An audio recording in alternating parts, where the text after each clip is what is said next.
Amazing Grace Ministries International. As we're doing home church here in my home, I want to welcome you to turn in your Bibles to Daniel chapter 8. We're going to see a vision, a second vision that Daniel was given that he records for us in the book of Daniel. And this is a vision that is subsequent to the one we went over last week in Daniel chapter 7. And it actually has more details. It's like God repeats the stuff. Thank you for making sure it's working. My wife's over there testing the feedback for me. But we have so much cool things laid out for us in the book of Daniel. Now, today's study is one of the studies that really trips up people who can't believe in a God that knows more than we do, because Daniel is going to name the subsequent kingdoms to the Medo-Persian kingdom, to the Babylonian kingdom first, and he's in the year. And let me have you turn and look at verse 1 with me. And in Daniel chapter 8, we read this: in the third year of the reign of Belshazzar, the king, it says, a vision appeared to me, Daniel, subsequent to the one which appeared to me previously. Now, this is about 538 BC. If you're one of those people who likes to be on the timeline, where am I? Like to know. It just helps my brain. I think like that. And so you'll remember that Daniel was taken captive as a young man. Most scholars say it's about by Nebuchadnezzar around 603 BC. So he has been in captivity a long time. And he's lived through all of Nebuchadnezzar's reign. He's now in the reign of Nebuchadnezzar's son. Some people say Belshazzar is either his son or his grandson. I don't know. I didn't live back then. But he's definitely down line from Nebuchadnezzar. He's not really a big deal. He doesn't last very long. He only gets a couple years. And then that finger on the wall that said many tekel upharsin, that writing that said you've been put on the scales and you're a lightweight, and you don't get to stay. And so we remember that Nebuchadnezzar was the head of gold in the statue that he saw, the vision he had. And then there's arms and chest of silver. There's the loins of bronze, and then the legs of iron, the feet partly iron, partly clay. But what happens to the statue? That statue represented all the world ruling kingdoms that would come, until a stone not cut by human hands would come and dash the statue on the feet. And then it would just go into chaff. The statue crumble, and chaff is the hulls of wheat. It would just blow away. But the stone would grow into a great mountain and fill the whole earth. Now, Daniel interpreted that to Nebuchadnezzar, the father or the grandfather to this guy that we're reading about right now. And he told him, he said, you're the head of gold. Now we're at the part where we're going to come to the chest, the arms and the chest of silver. And Daniel told Nebuchadnezzar, just like silver is inferior to gold, so the next kingdom will be inferior to your kingdom. And then the subsequent kingdom will be even more inferior than to iron. Iron, of course, less valuable than any of those other ones. And then the toes were clay, partly iron. So that last kingdom, the 10 toes, is described for us. Now, this is all relevant to today's study, because last week we saw this vision that Daniel had, and he saw these great beasts that would come. A lion, remember, with the wings. And that one, that was the Medo-Persian kingdom that was going to replace the Babylonian kingdom. Now, when Daniel had this vision in 540 BC, in Daniel 7, Medo-Persia was in existence, but they weren't challenging Babylon for rulership. Nebuchadnezzar's kingdom was strong at this time, and yet now we're starting to see the transition where it's going to be taken over. And so now, 2 years later, Daniel has a second vision. And today's vision, let me show you. The animals that are described in this vision are very interesting to me, because they're give a little more details, but they're different animals than the animals that were described, like the flying lion or the bear. And I'll show you today's ones. But I want to show you something that I found really interesting when I found a piece of artwork that was in I think it's in the French Museum. I'll put it up on the screen. And for you guys watching online, I'll put it in the comments below after I'm done today. I'll grab it and see if they'll let me put the artwork over there for you. But here's what he sees. Daniel in the next vision, and this is now, here we are, Daniel chapter 8, verse 2. I looked in the vision, and it came about while I was looking that I was in the citadel of Susa, which is in the province of Elam. And I looked in the vision, and I myself was beside the Ulai Canal, or the Ulai River. Now, this is interesting because Daniel is in Babylon, okay? And Daniel is in Babylon. Babylon, some people are like, where was it? Well, he's about, if you know your geography, he is in modern day Iraq, about 50 miles south of Baghdad is where Babylon is. Now, he says in the vision, he's in Susa, which is, Susa's over the hill, about 250 miles to the east. And for you guys here that are at home church, I'm going to put up a map that I found on the, and now I have to move a little thing so I can tap it. But I'm going to show you guys, and I'll put this up for you guys that are watching on online. Here's Babylon, and over here in Iran is Susa. Okay, so we've got the Gulf of what is this one? The Aqaba, and this one here. Oh, this is the Persian at the top of the Persian Gulf. So if you know where the Persian Gulf is, some of the guys have fought in our military over there, so they're more familiar with this than folks on the mainland. But they're in Susa. So Daniel is in Babylon and 250 miles away. Now, this is a cool thing about visions. You don't physically have to be there for God to show you a vision of something. He just said, I was in this vision in the Citadel in Susa. So just why would he be over in Susa in what we call modern day Iran? Well, if you know if you look at this map right here, this might explain it. Look right here. This is in French for you guys that don't do the different language. But this is the Medes and the Persians over here. And what's the next kingdom that's going to take over after Babylon? The Medo-Persian Empire will take over, being the world ruling empire. So he said, in my vision, I was teleported to the Citadel in Susa. And there in the Citadel, so now he's in what we would call the kind of Medo-Persian headquarters. Like all of a sudden, just in a vision, he goes from Babylon to Medo-Persia. And here's the vision that he sees. He says, then I lifted up my gaze and I looked, and behold, there was a ram that had two horns, and it was standing in front of the canal. He says, and now the two horns were long, but one was longer than the other, and the longer one was coming up last. Now, Daniel wound up there that last night with Belshazzar when Darius the Mede came in and took over the kingdom there. And later, Cyrus the Persian will come in, and he'll be the latter horn, but he'll become the stronger of the two. In the Medo-Persian Empire, if you know your history, he becomes the bigger horn, so to speak. So this is a description of these two, Darius the Mede and Cyrus the Persian.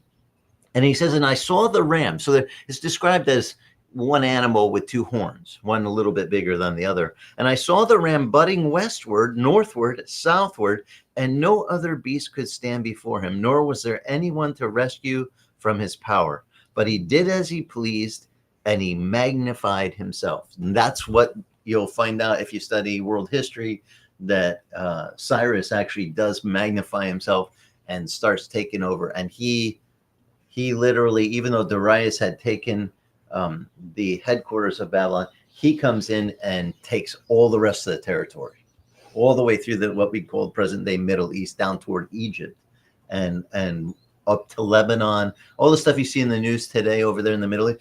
He basically sweeps through and takes it all and becomes in charge of it all. Now, after he gains power over all these things, and by the way, you asked me, how do I know the names of these empires? I cheated. I read ahead. I'm not that smart. I just read the rest of the chapter and it's explained, but I'm giving you the details before we get to the explanation. Sorry, I hope you don't mind. I spoilered it for you. But in verse 5, it says, while I was observing, and behold, there was a male goat shows up. So he's got a ram with two horns, and now a male goat shows up. And he was coming from the west over the surface of the whole earth without touching the ground. So he's like running so fast, he's hauling. Can you picture this goat? Like, if you've ever been around a male goat, they can be kind of obnoxious. We had one that was horrid. My grandfather, my little brother was so scared of it, Joseph would not even go near it. And my grandfather gave me the task of tying it to the different fence posts, because our property would have, we had a like 5-acre farm, and along the fence line, all the weeds would grow. And this goat would eat everything. I mean, he was like a lawnmower, except that he would also eat through anything that if we put a rope around him, he would chew through it. We finally went to a chain. He chewed through that. We went to a really thick chain, and that finally kept him in place. But he would take the chain, he would drag around and make a perfect 15-foot radius circle around whatever I tied him to. Sometimes he'd go around and around and around, and I have to go untie him because he'd spin into a little tiny thing. And then he was so ornery. He would bucket. He'd chase. My brother wouldn't even do it. None of my other siblings would go up to this goat. It was so mean. And so in my mind, I can picture this. Here's this goat running, and he's just hauling. And he's going so fast, his feet aren't even touching the ground. And he's coming from the west. He's running in, and who is this? Well, I cheated. He's going to run up to the ram. And here's what happens. He runs up to the ram in verse 6 that had two horns, and he said, and I saw standing in front of the canal, and rushed at him with his mighty wrath. Now I saw him, and he had come beside the ram, and he was enraged at him, and he struck the ram and shattered his two horns. And the ram had no strength to withstand him. So he hurled him to the ground to trample on him, and there was none to rescue the ram from his power. Then the male goat magnified himself exceedingly. But as soon as he was mighty, the large horn was broken, and in its place came up 4 conspicuous horns toward the 4 winds of heaven. Now remember, all these animals are representing kingdoms. And I know that when you read ahead, it's explained. And this is where people don't believe in God have trouble with this, because Daniel is only at the beginning of, the Medo-Persians haven't even taken over yet. He's in, I'll call it the neck. Okay. The head of gold was Nebuchadnezzar. Belshazzar is like the neck. And we're transitioning to the arms and chest of silver. And that's the Medo-Persian Empire. And he has a vision of being over in Medo-Persia and seeing this ram, 2 horns. But then this goat comes from the west, flying in, dispatches just slaughters the lamb, or I'm sorry, the ram, and beats it. And then he magnifies himself, and then his great horn happens to do what? Be broken off. And 4 conspicuous horns pop up in its place. Well, I'll show you. Those of you who know world history already know what the next empire is, but it says here. I'm going to read it right here so you know from the scripture what it is. It says, I have to read quite a few more verses from verse 9 all the way to verse 22 to give you the answer. But let me go ahead and do that. It says, out of this one came forth, it says, a rather small horn, which grew exceedingly toward the south, the east, toward the beautiful land. It grew up with the host of heaven, caused some of the host of heaven and some of the stars to fall down to the earth and to trample them down. It even magnified itself to be equal to the commander of the host. It removed, it says, the regular sacrifice from him, and the place of his sanctuary was thrown down. And on account of the transgression of the host will be given over to the horn, along with the regular sacrifice. It will fling truth to the ground and perform its will. And I heard a holy one speaking, and another one said to that particular one who was speaking, how long will the vision about the regular sacrifice apply, so as to allow both the holy place and the host to be trampled down? He said to me, for 2,300 evenings and mornings, then the holy place will be properly restored. And it came about when I, Daniel, had seen this vision, that I sought to understand it. And behold, it says, standing before me was one who looked like a man. And I heard the voice of the man between the banks of the Ulai, and he called out and said, Gabriel, give this man understanding of the vision. Now, this is the first time by name Gabriel is named in the scripture. Now, in Hebrew, if you know Hebrew, gab, we use that in English, actually. What does it mean to gab? To talk, right? Blah, blah, blah, blah, gab. Gab is from the Hebrew word, gab is to speak. And El is for Elohim, E is for from or for Elohim, one who speaks for Elohim. So Gabriel is literally the messenger for God. He comes as the Elohim, of course, the name of God, the what very respectful high name in Hebrew for our Creator.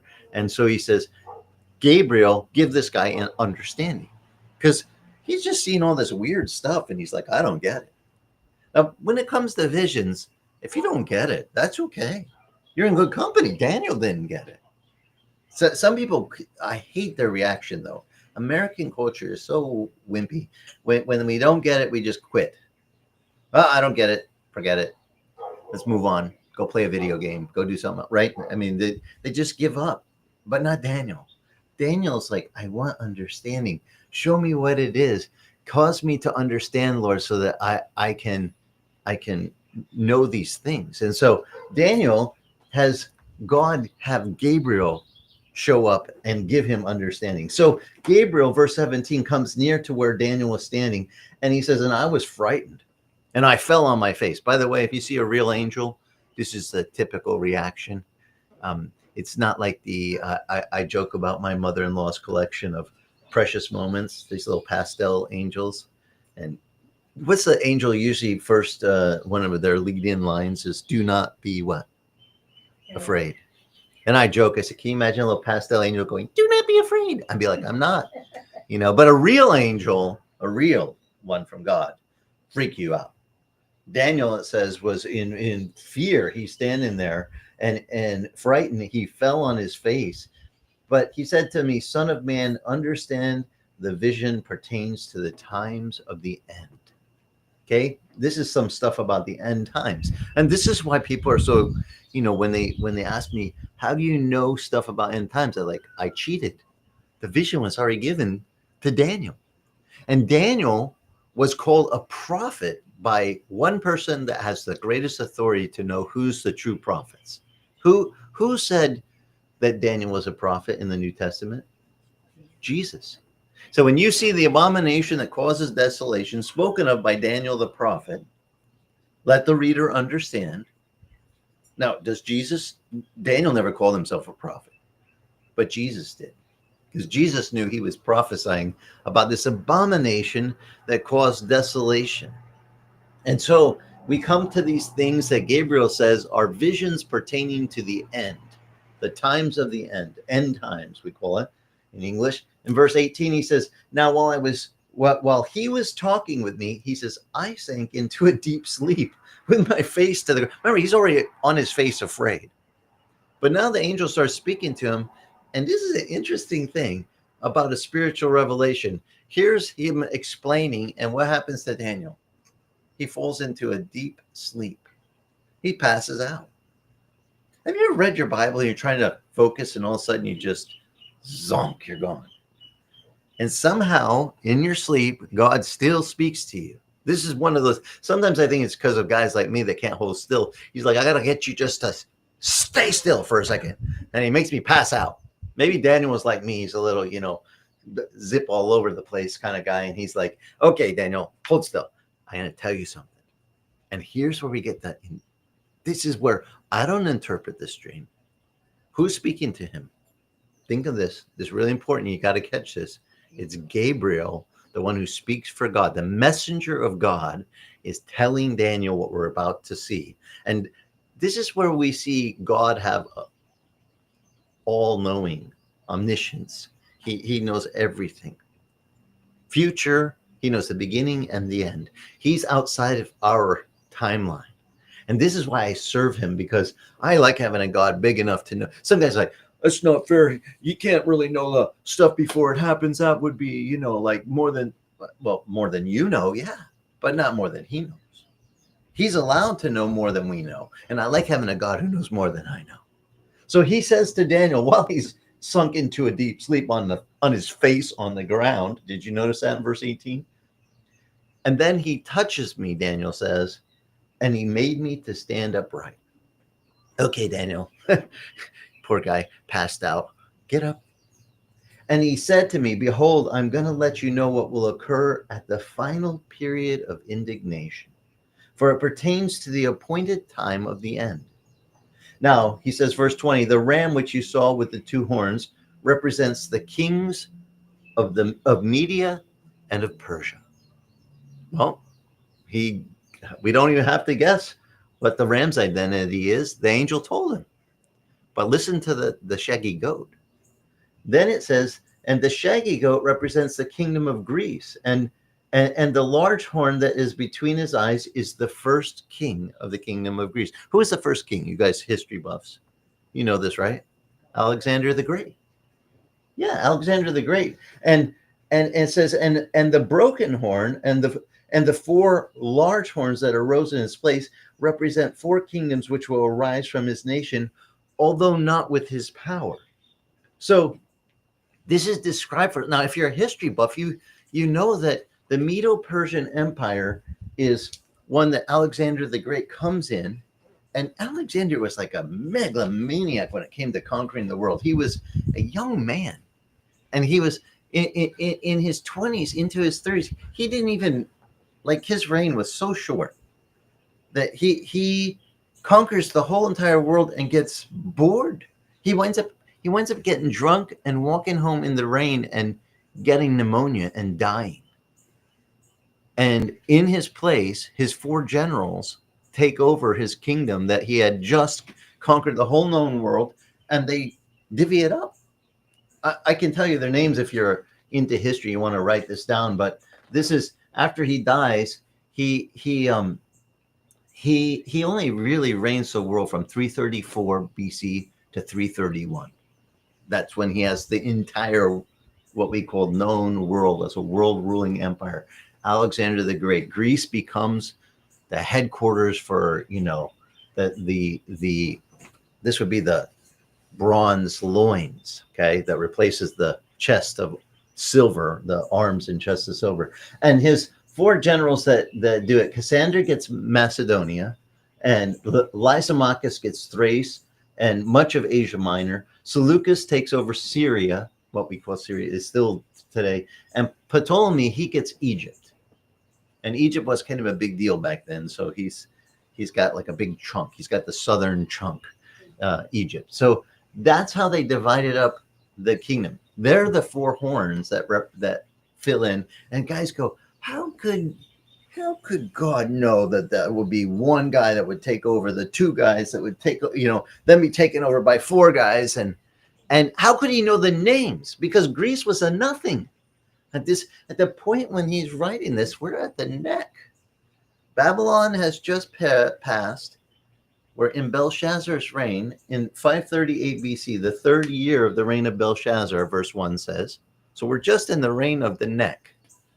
And he's already telling you about the arms and chest of silver, but he tells you about it with a different animal. He calls the arms and chest of silver instead of the flying lion. Remember, if you look back at Daniel 7, just flip the page back. He saw four great beasts in verse 3, and in verse 4 he says, and the first great beast he saw. Now this is in the first year of Belshazzar, so he's still at the neck. And he says, I see another beast coming. And the beast is a lion that had wings of an eagle. And for you guys that are here with me, I just want to pull up something real quick on the interweb for you to see. This is a really interesting map that. Here's the area that we're talking about. Here's Susa, and over here in Iraq would be Babylon right here, present day. And here, found in the museum of, this is what, can you read that over there, Armin, right here? What it says? Winged lion with ram's head and griffin's hind legs. So wings lion with ram's head with griffin legs. And where's this found? It's in Paris, right? It's at the Louvre in Paris. It's at the Louvre in Paris. And this is an artist rendition And how did they get a winged lion with a ram's head with two horns? They took Daniel chapter 7, the winged lion, and they took Daniel chapter 8, where it's called what? The shaggy goat with the two horns. And they made it into that image, and it's in the Louvre. Now, for you guys watching online, I'll put this on for you, the link, so you can see what I'm talking about. But there's a map of ancient Babylon. There's 3 different images, and then there's present day. Here is present day. This is Susa today. It's not inhabited, just the ruins of it, so you can see it. But there's 3 pictures on the link that I'm going to post for you, and you can look at all 3 of them and see. But it's interesting because in the Louvre, we got a picture that depicts both of the visions collaged together. And I'm a visual learner, so I think this is super cool that somebody actually put that together and put it up there. But I look at Daniel chapter 8 and I listen to critics of the Bible, and they're like, how could he be in the reign of the neck? Okay, 538 BC. And he's talking about stuff that's going to happen, the Medo-Persian Empire that's going to rule from coming in right at about 536 and ruling until 330ish when Alexander takes over. Then Alexander's got a couple of years where he's ruling the whole world, and then after that he's going to actually describe some more. I didn't finish the chapter, but how could he even see that far into the future? That's a couple hundred years into the future from Daniel, and Daniel's an old man at this time, so we know he didn't live till that long. So how could he name Greece? How could he name Medo-Persia as this place? Well, because he had an angel telling him stuff, and God knows. And this is where I like serving the Lord. He knows the last, all the way to the end of the story. He knows what's going to happen, so I don't have to stress out. Like when he talks about this guy that's going to come, a horn in verse 9 that grows exceedingly towards the east and the south, and also toward the beautiful land, which is if you know Hebrew, this is a saying. This is calling the Jerusalem area, Judea. It's called it's kind of like if you have slang in your upbringing, in your language. The beautiful land is a reference to Israel. That's called the beautiful land. So there's going to be this horn that magnifies himself in the end times. Now the angel jumps to the very end. He said, "This is stuff at the end." But this one will grow up, and he'll grow up to the host of heaven, and cause some of the host and some of the stars to fall down to the earth, and to trample them down. So he says, "There's going to be this one that magnifies himself and actually pulls down stars from heaven." Who did that, by the way, in Ezekiel 38? Who was it when the morning star that Satan rebelled? They took a third of the host of heaven, brought him down to earth, and he's trying to destroy man. And he says, and there will even be one that magnifies itself and tries to be equal with the commander of hosts. And it says, and it removed the regular sacrifice from him, and the place of his sanctuary was thrown down. And on account of transgressions of the host, it will be given over to the horn along with the regular sacrifice. It will fling the truth to the ground and perform its will and prosper. Now, this one will put an end to the regular sacrifice. Now, if you know what we call the silent period between the book of Malachi, which ends at about 400 BC, and the book of Matthew in the New Testament, which is, of course, Jesus arriving on the scene, his birth, and so we just start at 0. I'll just say there's a 400-year, what we call silent period. Now, I was raised Catholic, so we have these extra books in our Catholic Bible called the Apocrypha. There's First and Second Maccabees.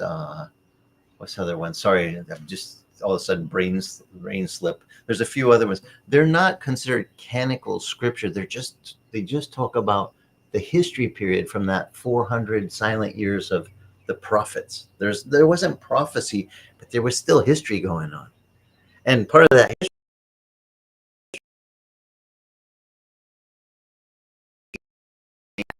is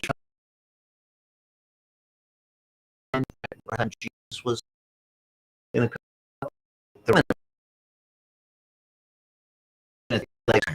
way in Nebuchadnezzar's. So the Roman Empire, 400 years,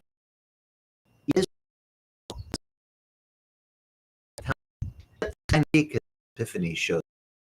He's one of the guys that he got a or alcohol. He's not a nice. He wants to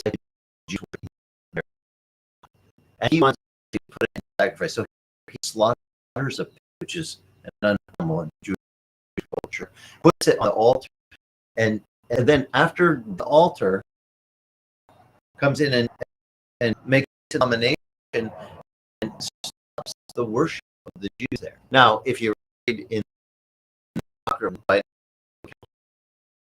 you'll read in First Maccabees, it's called, we call them the Maccabees said that Rome, we don't care, we are still in worship. And they go in and they tried to. There was found only a little bit of the holy oil for the land. Remember, they didn't have enough oil, so what did they? We call it a menorah. They put it in that oil to strong for make holy oil. Go to a refined, press the great. Put it through this cloth, let it settle out. Take the pure top part. That's the holy oil for the. So God makes, and this is all during the quiet years before Jesus showed up. I personally think that was just a dry run. It's just my own speculation, but I think Satan was just going, let me see if I can, stop the regular sacrifice. He likes to practice. And by the way, he doesn't have to come up with new material. It seems to work. He's been using the same lies on men since the beginning. What? You're made in God's image. He doesn't want you to know that eat that tree over there because you'll know the difference. Good. That's why he doesn't want you to be like God. He doesn't want you to be he's just holding something. Satan. He's been using that lie over and over, hasn't he? It's like he hasn't even had a new one. He's like, well, going, yeah, I want to be like God. I'm joining this religion. They said I'm going to be a God. I'm going to have my own planet. I'm going to populate my own planet with my own little soul babies. And I spent some actually taught that, and it's not from the Lord. It's not scripture. It's just some stuff men. They got it from somewhere. I suggest they got it from Satan. It's just a lie that he likes to propagate. He did a dry think, because this is all about the times. Now, we don't have the regular Christ right now, but do the Jews have plans for a third temple? Oh yeah. Since I've been a young Israel, there was, and there was called the Temple Mount Institute, corner from the old Western Wall. It's called today, prayer wall, and these guys at that time. This is 40 years ago. They were. We've already rebuilt the bronze laver, the basin that we got the wash. We've got the menorah. We got the full of showbread already built. And this is 40 years ago. They've had 40 years. They got everything now. They can put up like an erector set. All the pieces are ready to go. Some people don't know is that Jews actually they brought red furs from 4 were found to be without spot. They're guarded in the northern territory of Dan, northern part right below Lebanon, present day Lebanon. And they said we have because you need a red hat, the temple, you have to sign, but you also need a priest to do all this. We're doing what's called the libation of the water, where they take water Siloam, they bring it up and they pour it over to dedicate that, like the bronze laver. All that stuff has to ceremonially be sprinkled. And they've been being and everything. This guy. Does anyone know when they did libation of water? Recent. I just want you to know what recent, because it got completely under with the new. October 7, the Jews were were attacked when Hamas went and grabbed all those hostages. You know that what was happening is when the Jews in Israel were preparing to they were doing over, and they were all those and start rebuilding.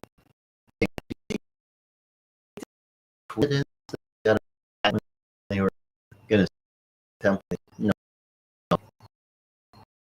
of scenario unfolding in front of guy.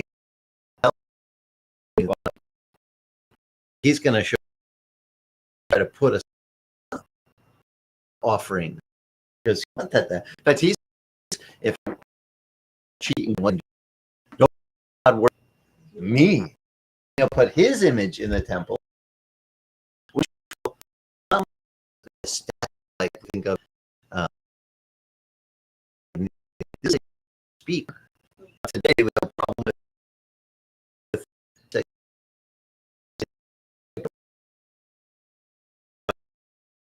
we have literally things that look like real people doing it, and China got these ones that are literally here talk the AI in them are just every 6 to 9 months.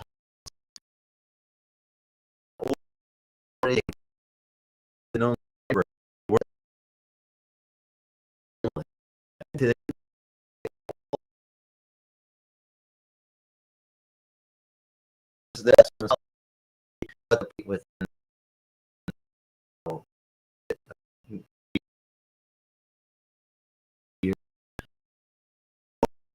live AI because it'll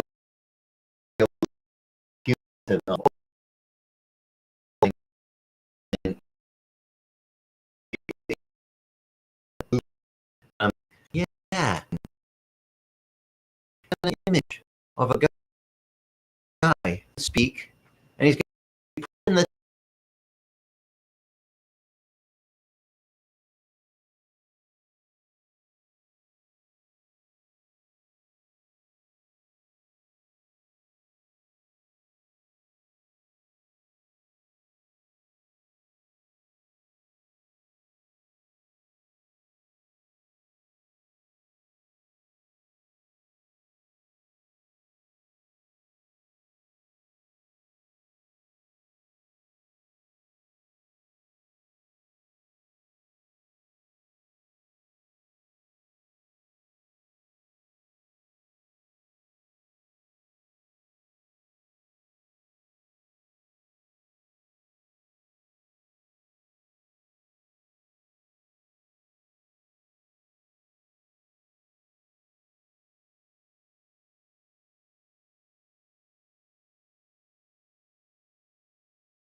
oh wait.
about and then go through it next week. There we go. Okay. I apologize for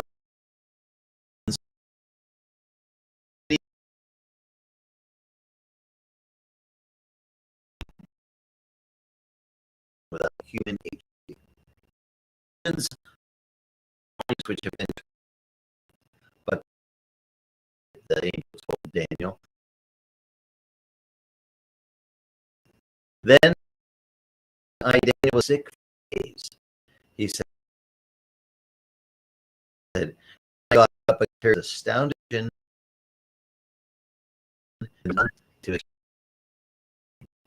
poor Daniel. He always wanted being able to explain visions. And he had one. He says, interesting visions like Daniel. I said, well, just be braced for somehow a spiritual vision, a real vision has our body just handle. Because he was from fear up to his feet. He gets the explanation, and then he afterwards for days. You want to be a prophet, a real prophet? Brace. Here, the other guy in the New Testament had a really awesome. He was caught up in the heavens and things which are inexplicable, not even permissible to speak in human terms. Do you guys know what I'm talking about in the New Testament? Paul. In chapter 12. Here, let me.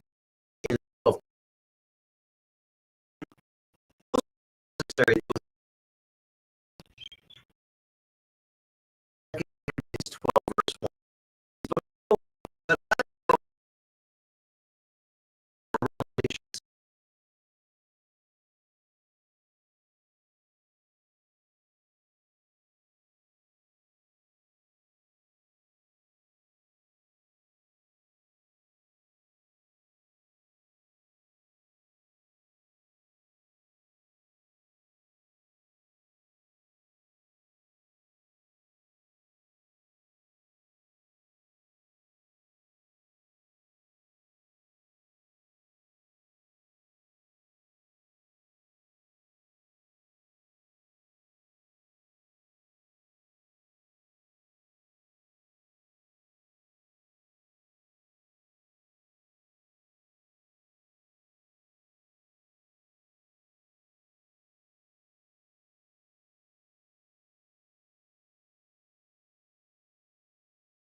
his eyes. He had right.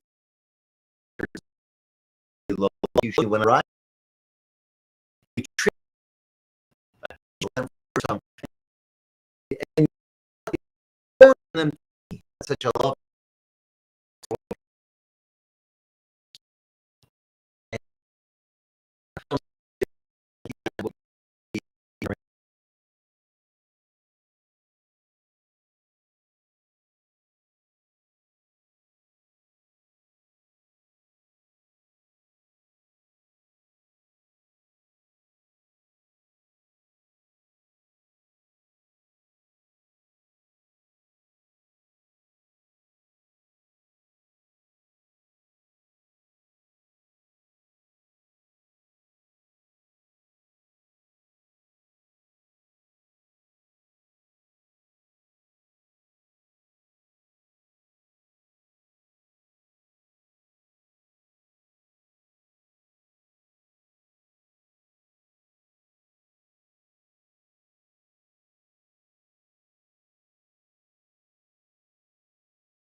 We are forgiven a lot, aren't we?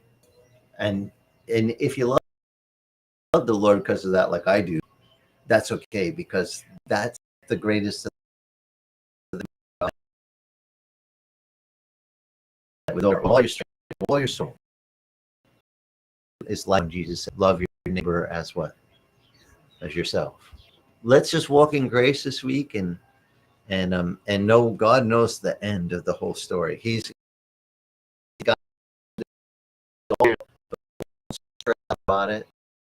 Just the way it is. I can't say I know what'll happen. Pick the profile. It'll be those bubbles.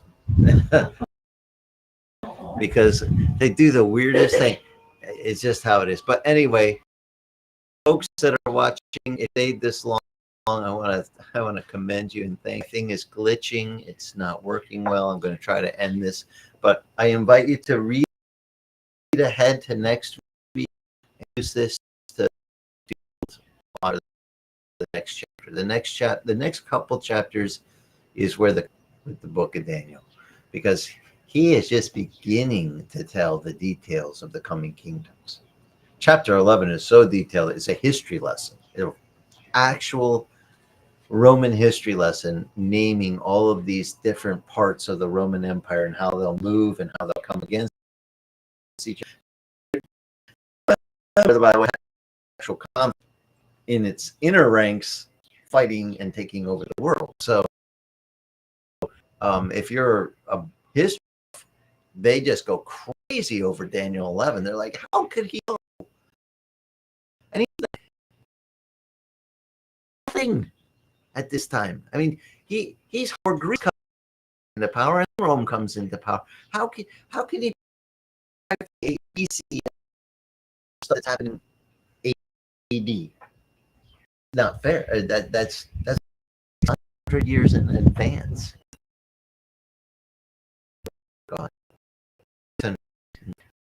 no, God we serve. That gives me comfort when I stress about next week or next month. Look, he already knows hundreds, and he knows it all. To live. That kind of helps. The more the prophecy, the more I go, yeah, it's kind of fun watching the world news right now. It's like the chess piece. If you're not like I am, you grew up under a guy named John Higgins that not going, oh, that's this guy and that's that guy, and I'd be like, where? I would notes we were watching the news. I don't know what it was. He'd go on at 5:30. Go about 5 o'clock. Go turn the TV on because we had the old tube TV and it took a while. And donated the church a piece of had to get there, and then this is back to the channel and move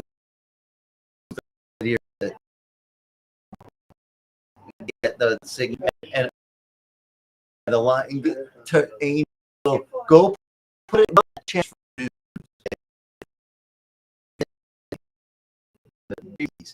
And like go get the rabbit ear to at least get the ABC, BC, and it's two different positions. It's like I'm turning the okay, John, we're ready for news, and then I'd sit there, and we'd be watching this, and he'd be going, "Oh, that's Ezekiel 36." Be like, Ezekiel 36, what? And I'd write down what the story was, and then on the commercials, I'd be like, you said that this was about this. Can you tell me what? And he would just go, oh, look at verses 18 to 26. This is then. He would expound the whole thing. This is prophesied. That's just the world catching up to the prophecy God already said was going to happen. And after a while, I could not watch it anymore without, hey, let's see where we are in the timeline, because God already knows. He already spelled it out. And I look through I don't let my wife watch the news because it gets her upset. Look at the sport pieces. They're moving, and right now is the most movement millennia. It's all like a final battle.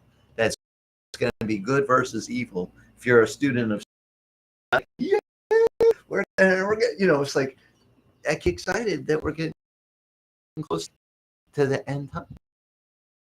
This is stuff pertaining. So good for you to have. Okay, God knows the kingdoms of man, and then He knows His kingdom will come and replace man. How long does His kingdom come? What do we read? Remember, He's got a certain period He gives. Anyone know? A millennia. How long's a millennia? 1,000 years. Okay. Satan is bound up. He's tied up and put down, and the Antichrist and his minions, those guys are already here. But Satan unleashed one last time. I wish God, but I know it's more than me. But He'll release him to all those people that for 1,000 years only knew Jesus ruling and reigning. They're only going to have known what it's like to have a righteous king. And God's going to go, well, if you, because free will has to have choice. He's Satan out for a little quickie, and then He's going to take him and cast him into the eternal lake of fire. We call it hell, Gehenna, Hades, we relation, and then we see into eternity. God, is going. And people ask me all about that. I go, it doesn't give us much. It gives us a really glorious, like the end is like super awesome of eternity with God, and that's how we get our brain. Just saying, it's enough to get us through, just to get the idea that there's a millennial reign, rule and reign, replace this corruption we have in men's rulership. At the top, it doesn't matter which ruler. It's on the. I'm raised Italian. We like you want to get this per little. I feel like that in all of every man's rulership, there's a little corruption. It's gonna be really nice to have Jesus, who you can't buy off. He's not gonna be always. And what I mean, anyone ever thought that would be nice to have a ruler like you got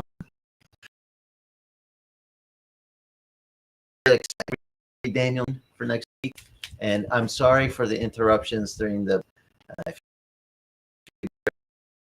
God bless you. You're pretty awesome, but we'll recap the important points that got glitched out. I'll watch and see what got glitched out, and I'll put the maps that I refer in the description below for the people online. So blessings until next week, and Aloha still working.